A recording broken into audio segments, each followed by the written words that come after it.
तो जेएनयू में भी हमारे आने के बाद जब तक मेरे पास ढाबे का कोई कंसेप्ट नहीं था, मैं बिल्कुल विद्यार्थी था और मैं पढ़ रहा था। एक लेक्चरर की जो सैलरी होती है वो मुझे बहुत ईमानदारी से मिल जाती है और उससे मुझे काम मेरा चल जाता है। भाषा में एक प्रोफेसर जितना कमाता है, जितना सैलरी उतना मैं शौक से कमाता हूँ, सैलरी दे के कमाता हूँ। और यहाँ लोगों को रोजगार दिए हुए हैं इसमें। अभी फिलहाल 4 लोग मेरे साथ हैं काम करने पे। पीएचडी वाले हैं या नहीं, सब पीएचडी वाला रहेंगे तो मेरी क्या औकात रहेगी फिर। जेएनयू मेरी तहजीब है, जेएनयू मेरा कल्चर है, जेएनयू को मैंने दिया है, जेएनयू से मैंने लिया है। अब घर पे गोंगा थोड़ी हो हम थे, घर पर भी बोल रहे थे हम, मगर जो चीज़ें मैंने बहुत जगह से हासिल की उसका जेएनयू में अप्लाई किया और यहाँ मुझे अच्छे दोस्त, अच्छे कस्टमर, अच्छे लोग, जेएनयू वाले, टीचर, फैकल्टी, कर्मचारी, लड़के लड़कियाँ, सब लोगों का माहौल मेरे साथ रास आया। जेएनयू में ही हुई शादी जेएनयू में, तो और कहाँ करते, कनॉट प्लेस में जाके। तो लव मैरिज शादी की? अब ये सब हम नहीं बताएंगे, लव क्या होता है, मैरिज क्या होता है, ये हम नहीं बता सकते। शादी हो गई, उसके पीछे कहाँ जा रहे हो। लव वो ख़त्म हो गया डिक्शनरी से। लव जिसको है वो दिखा दे हमको आके मुझसे लव करके। इस वक्त देश के सबसे चर्चित विश्वविद्यालयों में से एक जवाहरलाल नेहरू विश्वविद्यालय के कैंपस में है। इस कैंपस में एक ढाबा है जो बिहार के रहने वाले हैं, मोहम्मद शहजाद, वो चलाते हैं और पिछले कई वर्षों से ये ढाबा यहाँ पे चला रहे हैं। इनसे बात करेंगे कि आखिर कैसे इस कैंपस में इन्होंने आकर के पढ़ाई की और फिर कैसे इन्होंने ढाबा चलाए। और आपको बता दें कि मोहम्मद शहजाद बिहार के शेखपुरा ज़िले के रहने वाले हैं और जेएनयू से ही इन्होंने पढ़ाई भी की और फिर जेएनयू में ही इन्होंने अपना रोज़गार भी शुरू कर दिया। यहाँ पे वो काम भी कर रहे हैं। शहजाद जी इधर आइए, आप बिहार के आप रहने वाले हुए? जी, मैं बिहार के शेखपुरा से रहने वाला हूँ और 93 से जेएनयू में हूँ। आप 1993 में आप आए जेएनयू? जी, मैं 1993 में जेएनयू आया, एमए किया, एमफिल किया, मॉस्को में किया, नौकरियाँ की। उसके बाद फिर मैं अपने आप पे आके मामू ढाबा को मैं संभाल रहा हूँ तकरीबन 20-30 सालों से। आप यहाँ पे जेएनयू में पीएचडी आपने? जी, मैंने जेएनयू से किस पीएचडी विषय किया से है। पीएचडी? मैंने उर्दू में पीएचडी किया है यहाँ से। टॉपिक मेरा खालिद बिन वलीद के तारीखी नावलों में हीरो का तस्वुर, ये मेरा टॉपिक है। यहाँ पे इन्होंने डॉक्टरेट की पढ़ाई की और फिर ढाबा चला रहे हैं? मैं ढाबा चला रहा हूँ और ढाबा अपनी मर्जी से चला रहा हूँ। थोड़ा अटपटा नहीं लग रहा कि पीएचडी की पढ़ाई करके जेएनयू से पढ़ाई की उसके बाद फिर ढाबा चला रहे हैं? कतई नहीं, आपके सोचने का तरीका अलग हो सकता है, मेरे सोचने का मूड अलग होगा। मैंने जिस तरह से सोचा कि पढ़ाई अपने जगह पे है, पढ़ाई को कभी मैंने नौकरी से नहीं जोड़ा। मैंने पढ़ना था, जेएनयू से पढ़ना था, अच्छी यूनिवर्सिटी से पढ़नी थी, अच्छी रिजल्ट देने थे मुझे, वो सारे काम किए। मगर एक काम मेरे साथ जो पैरेलल चल रहा था वो माँ की मोहब्बत का असर था कि माँ के साथ हम जितने दिन रहे उनके खाने में मैंने हेल्प करता था। मैं बचपने में भी जब भी मैं बिस्तरे से उठता था सबसे पहले माँ को ढूंढता था और माँ के पास चूल्हे के पास जाके कभी लकड़ी, कभी करछी, कभी ये कभी वो, मैं माँ के साथ हाथ बटाते बटाते थोड़ा सा मुझे वो शौक़ पैदा हुआ कि खाना बनता कैसे है, या फिर ये मेरी बूढ़ी माँ अकेले इतने बड़े परिवार का खाना कैसे बना लेती है। तो मैं शायद उसकी मदद के लिए मैं उनके साथ रहा। उसके बाद जब मैं बाहर निकला माँ को छोड़ के, घर को छोड़ के, अपने पढ़ाई और तालीम के लिए बाप के ज़िद से, तो वो शौक़ मेरा जो है ना वो साथ साथ चलता गया मेरे साथ। मैं मदरसे भी गया तो मदरसे में भी खाना बनाने से लेके बनवाने तक की जिम्मेदारी मुझे सौंपी गई थी। मैं जेएनयू में भी आया तो मुझे मेस वर्कर, ये जो मुझे मेस सेक्रेटरी का इलेक्शन होता है वो बिना इलेक्शन के ही मुझे पोस्ट ये दे दिया गया। तो जेएनयू में भी हमारे आने के बाद जब तक मेरे पास ढाबे का कोई कंसेप्ट नहीं था, मैं बिल्कुल विद्यार्थी था और मैं पढ़ रहा था। तो कभी किसी ने ये कहा नहीं कि पढ़ाई करके पीएचडी करके ढाबा? हम बहुत सारे लोग बोले, बहुत सारे सवाल आता है तो मेरे मन को भाया कुत्ता काट के यार तेरे सवाल का जवाब मैं कैसे दे दूंगा, यार ये बताओ तेरे सवाल में क्या आता है क्या नहीं आता है। हमें लगता है कि जो मुझसे सवाल पूछा जा रहा है कि पीएचडी करके ढाबा क्यों चला रहे हैं, तो ढाबा चलाने वाले से आप ये पूछिए जो 20 साल से जी एक ही काम कर रहा है, चाकू, छुरी, प्याज, अदरक, लहसुन, कॉफ़ी, चाय, चीनी, चाय पत्ती, ये पूरे असलहे को लेकर जब इस अड्डे को संभाल रहा है, तो 20 साल में आप समझिए कि 20 साल से मैं थक जाता तो मैं छोड़ के भाग गया होता। 20 साल में मैं ऊब जाता तो मैं भी दूसरा रास्ता निकालता। मैं इसके अलावा कभी दूसरे रास्ते की तरफ गया ही नहीं। मेरे मन में आया कि मैं कुछ नौकरियाँ कर लूँ। ये नाडू टेलीविज़न में मैंने एंकरिंग की नौकरी की, फिर यहाँ दिल्ली में आके करस्पॉन्डेंट का काम किया, फिर मैंने रेडियो और टीवी से मैं मुंसलिक रहा। मैं क्या बोलते हैं, कभी प्रोफेसर बनने का मन नहीं किया? प्रोफेसर बनने का मन इसलिए भी मैं नहीं किया कि प्रोफेसर बन के कुछ लिमिटेड आदमी को मैं उर्दू की तालीम दे सकता हूँ। जी ठीक है ना, जितने लोग मेरे क्लास में मैं उतने ही लोगों को पढ़ा सकता हूँ। 20 लोग होंगे, 30 लोग होंगे। तो क्या मेरी तालीम सिर्फ ढाबा 20 चलाकर कितने लोगों को पढ़ा रहे हैं? ढाबा चला के कम से कम मैंने 1000 लोगों की उर्दू के शेर सुनाए होंगे, लोगों के डायरियां पे लिख दी होंगी, लोगों को तशरीह मैंने शेर के बताया, जिसको मैंने गालिब के स्टैंडर्ड को ढूंढा, मीर और मोमिन जैसे लोगों को ढूंढा, फैज़ को इन लोगों को सुनाया। और ये वो लोग थे जो उर्दू से दूर दूर तक कोई वास्ता नहीं था इसको। उर्दू ढाबा में क्या क्या बनाते हैं आप? ढाबा में अभी फ़िलहाल तो मैं चाय पे ज़्यादा मेहनत कर रहा हूँ। बनाते थे क्या 20 सालों में एक सबसे खूबसूरत रेसिपी मेरे पास थी, बिहारी थाली बनाने का। देखिए उधर जो छात्र बैठे हुए हंस रहे हैं आपकी बातों। वो लोग असल बिहारी थाली नहीं खाएं इसलिए मजाक उड़ा रहे हैं, चाय वाले हैं ये लोग। आप मुझे शिकायत करें कि दाम बढ़ा दिए हैं आप। नहीं तो गरीब लोगों को तो दाम तो 10 रुपया में बेचेंगे तब वो महंगा लगेगा इनको।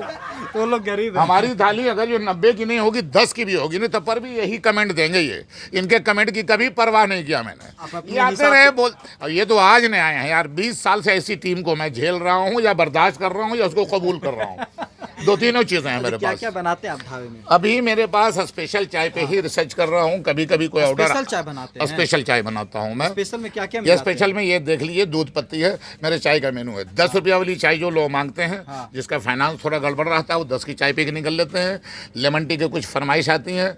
दूध पत्ती विथ अदरक और इलायची चाय, ये दूध पत्ती में बिना पानी की चाय होती है। इसमें कोई नहीं, ओरिजिनल प्योर काउ मिल्क है इसमें। इस चाय को मैं 20 रुपये में बेचता हूँ, जिसकी डिमांड है। और अभी ये चाय अगर जो ईमानदारी से हमारे अलावा भी कोई मेरा हेल्पर बना ले तो शायद दिन भर यही चाय बिकेगी यहाँ पे। बाकी टोस्ट है, कुलचा है, बनाने का तो रोटी सब्जी प्लेन पराठा आलू भुजिया भी मैं बनाता था। चाय पे ज़्यादा ध्यान दे रहे हैं अभी फिलहाल चाय पे ज़्यादा फायदा है उसमें? क्या नहीं, फ़ायदा नहीं है उसमें। चाय पे सबसे ज़्यादा कम मुनाफा है, मगर चाय बल्क में बिकती है। चाय पीने वाले 100 लोग हैं और खाना खाने वाले 10 लोग हैं। चाय से कमाने का ताल्लुक ये है, यार देखो यार, ये एक चीज़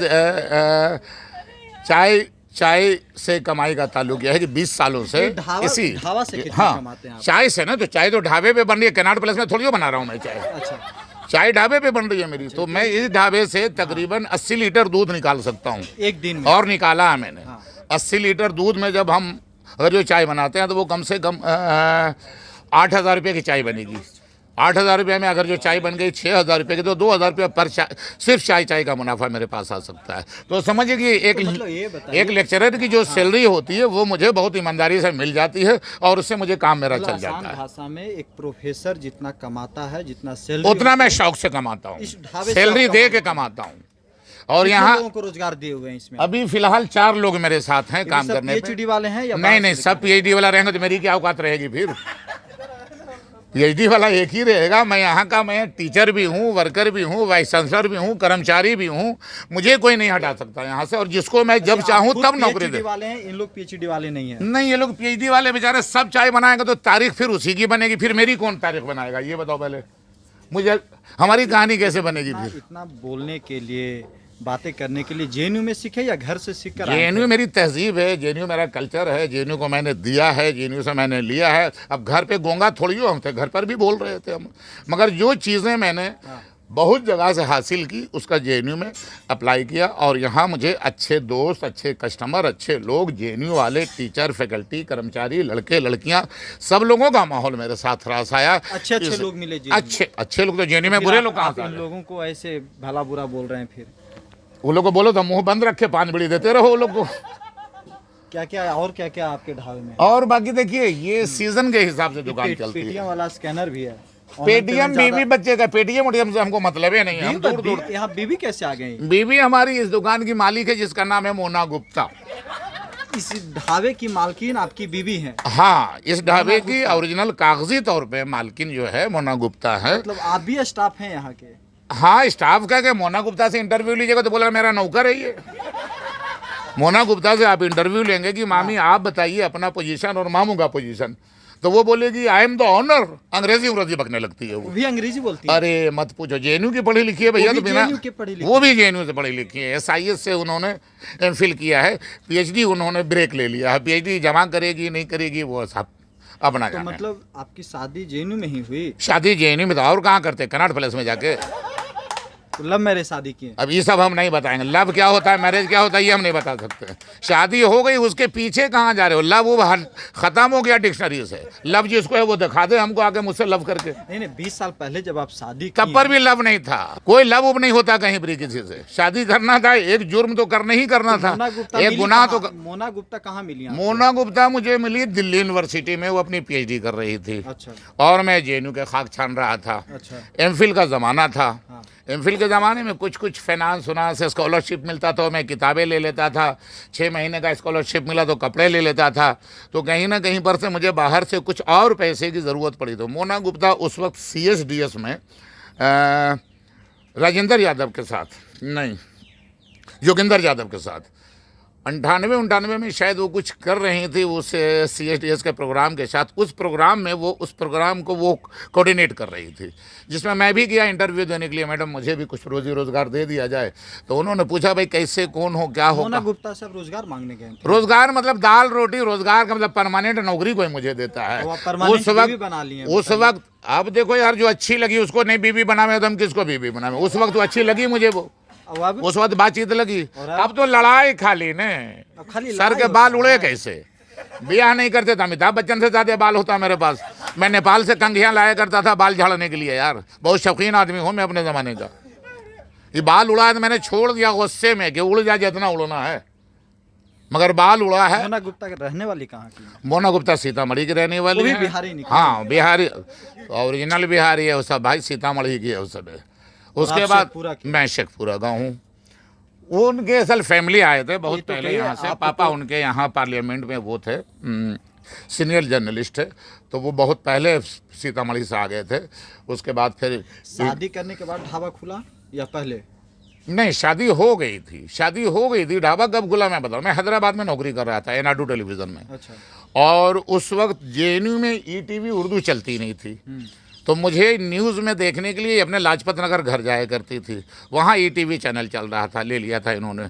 तो वहाँ न्यूज़ देखती थी। न्यूज़ ख़त्म होने के बाद मुझे बड़ा रुहासा अंदाज में फ़ोन करती थी कि तुम कहाँ, मैं कहाँ। मैंने कहा ये सब पुराने गीत मुझे मत सुनाओ यार, मैं यहाँ नौकरी करने आया हूँ, मैं कहाँ तू कहाँ नहीं। तो बहरहाल उनको लगा कि शायद इनका दूर रहना इनके लिए नारगवाज गुजर रहा है कि नहीं ठीक है। नज़दीक ले आई आपको? तो नज़दीक ले आई, खींच लिया। मैं गुस्से में आया। फिर दिल्ली में नौकरी ज्वाइन किया। नौकरी में भी मेरे को फिर वही चीज़ आई। मेरे साथ एक और प्रॉब्लम है कि मैं किसी के अंडर में बहुत दिन तक नहीं कर सकता हूँ। PhD किए हुए हैं इसलिए अंडर में काम नहीं करना? नहीं, मैं PhD से पहले भी किसी के अंडर में काम नहीं कर रहा था। तो फिर बीवी के अंडर में कैसे काम कर? बीवी के अंडर में काम करना है भाई। बीवी को भिड़ा दो अगर ये चाय बनाने के लिए तो वो भाग जाएगी। मैं अंडर में काम करने का मतलब ये नहीं हुआ। पैसे की मालकिन है, बाकी सब आप देख रेख करते हैं। हाँ, पैसे की मालकिन तो महिला को नहीं बनाओगे तो तुमको पैसा के बारे में कुछ पता ही नहीं चलने देगी वो भी। यार पैसा की मालकिन उन्हीं को बना दिया जो समाज और दर दुनिया की जो रीति रिवाज थी उनको लगता है कि पैसे की मालिक औरत रहे तो ज़्यादा अच्छा रहे, जबकि मुझे ऐसा कतई नहीं लगता है। ये चीज़ मैं बता देता हूँ। मुझे लगता है कि मैं दुकान चलाऊं, मैं कुछ सामान लाऊं, अपनी पसंद का चीज़ लाऊं तो अपने पैसे से जो मेरे पास हैं। अब अभी जैसे कि कॉफ़ी ख़त्म हो रहा है और कॉफ़ी मांगने के लिए पैसा मांगना होता है, तो अब बीवी को फ़ोन करो, फिर वो बोली कि तुमको पैसा देंगे तो और कुछ हो जाएगा, तुम वहीं जाओ कॉफ़ी लो, मैं उसी को पेटीएम कर देती हूँ मैं। तो पैसे की मालिक उनके लिए ये है, ठीक है, मगर सामान मैनेज हो जाता है। इससे ज़्यादा हमको पैसे की दौलत की भूख नहीं है। आप भी PhD करके स्टाफ बने हुए हैं मोना गुप्ता के? नहीं, स्टाफ आप उसको नहीं कह सकते हैं। स्टाफ सैलरीड क्लास होती है, हमको सैलरी नहीं दे सकती है। मोना गुप्ता का औकात नहीं सैलरी देने का। हाँ, मोना गुप्ता के भी औकात नहीं है मुझे सैलरी देने के लिए। अकेले ये वाहिद ढाबा है। एक चीज़ और मैं बताता हूँ। जाना है आपको? नहीं, घर नहीं, यहीं पर आ जाएगी वो यहीं पर आ जाएगी। घर क्या जाना है? इंटरव्यू सुनेंगी तो इंटरव्यू दिखा दीजिए तो जो करना करे भाई। जो सच है वो सच है, मैंने बोल दिया। हम इंटरव्यू के डर से गलत थोड़ी बोल देंगे। हम अपनी प्यार है मियां बीवी? अरे क़यामत तक रहेगी, मरने से पहले तक रहेगी। क़यामत के बाद जो सवाल आता है, हाँ। क़यामत के बाद, हाँ, जाहिर सी बात अच्छी बात लगी, उसको भी अपने बीवी से प्यार जताना पड़ेगा। अभी तो पढ़ाई कर रहे हैं, इन लोग की बीवी कैसे है अभी? तो बीवी अभी कैसे आ जाएगी? बीवी के लिए जितने पापड़ बेलने पड़ते हैं उतने बेलना पड़ेगा नहीं यार। अभी 1 मिनट में बीवी किसी को मिल जाएगी? कुछ नहीं। बीवी मिलता खटने वाला मामू को, खट रहा था ही, दिखाया शक्ति, क्षमता, ताकत, पढ़ा लिखा इंसान, सब कुछ था। ये भूखा नहीं मर सकता है। प्लस बाप की संपत्ति भी दिख रही थी उसको। आपके बाप की संपत्ति थी? करोड़ों में। हाँ, थी मतलब क्या? अभी भी है? बोले ठीक है क्या मतलब? बाप की संपत्ति कौन बेच देगा? तभी है संपत्ति जी शेखपुरा बिल्कुल, में। अभी मौजूद है शेखपुरा में संपत्ति। ढाबे की कमाई से मैं और देखिए परिवार खुश है। स्थितियां हाँ। बनती बिगड़ती रहती हैं, मगर उस स्थितियों को जवाब देने के लिए सिर्फ एक शेर है मेरे पास हाँ, बताइए। कि हालात के कदमों पे कलंदर नहीं गिरता। मैं अपने आप को उसी कलंदर में रखता हूँ जिसके बारे में मैं शेर सुना रहा हूँ। हालात के कदमों पे कोई सिचुएशन मुझे मजबूर नहीं कर सकती है। कोरोना भी आया तो कहाँ भाग गया मैं, 4 साल दुकान भी रही तो कहाँ छोड़ दिया दुकान। हालात के कदमों पे कलंदर नहीं गिरता, टूटे कभी तारा तो जमीन पर नहीं गिरता, और गिरते हैं समंदर में बहुत शौक से दरिया, लेकिन किसी दरिया में समंदर नहीं गिरता। ये है। अच्छा, एक चीज और बताइए, बिहार जाते हैं कि नहीं? हाँ भाई, बिहार मेरी जागीर है, बिहार मेरा घर है, बिहार मेरे बाप बाप की पैतृक संपत्ति है। बिहार क्यों नहीं बिहार जाऊंगा? वाले पसंद हैं। बिहार वाले पसंद हैं, बिहार वाले भी मुझे पसंद करते हैं, तभी तो मुझे दामाद बनाया सीतामढ़ी का। नहीं पसंद है तो दिल्ली से दामाद चुन के ले जाते वो लोग। बिहारी हैं, ठेठ ओरिजिनल बिहारी हैं, बिहारी थाली खाने वाले हैं, भात दाल भुजिया खाने वाले हैं। दिल्ली में मैगी पास्ता ये सब कभी आदत नहीं डाला मैंने। तो मैगी आप बनाते हैं? तो बनाते हैं कुछ लड़कियों के लिए। देखिए बैठी हुई लड़की नहीं बनाएंगे तो मामू भगना नाता रिश्ता सब जोड़ देगी। मैंने कहा ले भाई खाओ मैगी। मैगी मेरे लिस्ट में कभी हो ही थी नहीं। मैंने 20 साल तक मैगी नहीं बेचा, मैगी से प्रॉब्लम और था अब उसमें। बेचना उसमें पड़ मैं रहा कर क्या सकता हूँ, मैगी में क्या कर सकता हूँ? और ये अब बताइए। बेचना पड़ रहा है आपको? बेचना मजबूरी पड़ रहा है, मेरा स्टैंडर्ड इन लोगों ने खराब कर दिया। मैं तो बिहारी थाली लेकर पैदा हुआ था, भात दाल जो अभी जेएनयू में कहीं नहीं मिलेगी। जेएनयू नहीं, 20 किलोमीटर दूर तक रेंज में भी आप बिहारी थाली ढूंढ के बता दीजिए जिसमें भात दाल चोखा चटनी टमाटर रोटी सलाद अचार सब हो। वो मैंने 25 रुपया से बिहारी थाली जेएनयू के लोग आपको पसंद है, पढ़ने वाले छात्र? 110% जेएनयू के लोगों से, कभी जेएनयू के लोगों से, स्टूडेंट से, जेएनयू के कुछ टीचरों से, जेएनयू के कुछ लड़के लड़कियों से, इस टाइप का कभी मैंने तकाजा नहीं किया कि तुम मेरे पास आए हो और गलत है, और चाहे है तो ले लो, नहीं है पैसा तो फिर भी ले लो। ये सिस्टम मैंने सबके लिए मैंने रखा। अब कोई ये अगर जो बोले जी, अब कोई ये बोलता है कि मामू मामी चाय का पैसा ले लेते, हाँ वो तो गर्दनियाँ दबा देती है। वो मामी के यहाँ 1% भी उधार बुधार नहीं चलता, मामू के यहाँ उधार ही चलवे करता, बल्कि जाओ खाओ पियो ऐश करो। तो एकदम मतलब बाबा टाइप के आदमी। तो कलंदर तो बोलवे किया हम अपने आप को। कलंदर बोला हालात के कदमों पे कलंदर नहीं गिरता। 100 चाय पी भी लिया तो मेरा घटेगा क्या, फिर से ऊपर वाला बरसाएगा। मतलब ढाबा चला के 2-4-5 लाख कमा लेते हैं महीने में। अब इतना एग्जैक्ट हम कैसे बताते हैं, फिर सीबीआई को पकड़वा दोगे तुम यार, फालतू वाला बात यही सब करते। 5-6 लाख रुपया तो नहीं, मगर हम आपको क्या बोले, एक स्टैंड अप का टीचरों की क्या सैलरी है ये बताओ, फिर तुम्हारा जनरल नॉलेज खराब है। 2 लाख। तो हम जब पहले बोल दिए कि हम स्टैंडर्ड हम उसी को मेंटेन कर रहे हैं, तो तुम 5 लाख कैसे बता दिया हमको? हम कोई चोर है? आप 2 लाख रुपए कमा रहे हैं ईमानदारी से कमा। ईमानदारी से बोल के, अपने आइटम को चैलेंज करके। कोई ये बोलता है कि मामू चाय ठीक नहीं तो मैं दूसरी जगह की चाय लेगा। जेएनयू में झंडा गाड़े हुए हैं आप? झंडा क्या गाड़े के, मतलब झंडा उस टाइप से नहीं गाड़े हुए हैं। कब झंडा उखड़ जाए कब खोद दे ये कौन जानता है, ये बताओ।